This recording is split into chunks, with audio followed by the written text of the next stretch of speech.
যেন জীৱন নাটৰ এক বিজ্ঞানসন্মত বিজ্ঞপ্তি। হেৰি নাৰ্ছ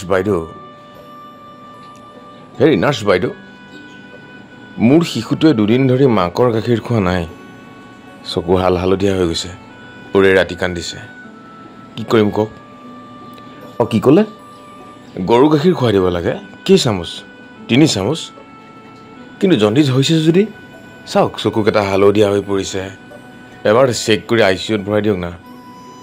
কি ক'লে? ডক্টৰ আহিব লাগিব। ডক্টৰ কেই বজাত আহিব? পুৱা 9 বজাত, 11 বজাত। কিন্তু তেতিয়ালৈকে শিশুটো কান্দি অৱশ হৈ পৰিব দেখোন। ৰ'বচোন বাইদেউ, মানুহক কুকুৰ মেকুৰীটোৱে ব্যৱহাৰ একদম নকৰিব। আপোনাৰ বহুত কাম আছে মানিছোঁ।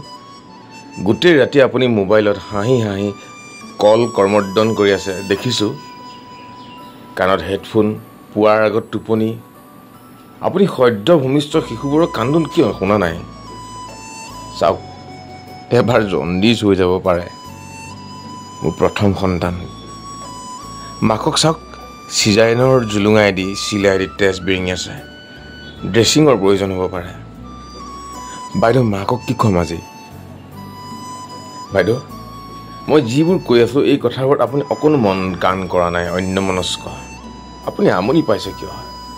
আপুনিতো ইচ্ছা কৰিয়ে নাৰ্ছত জইন কৰিছে।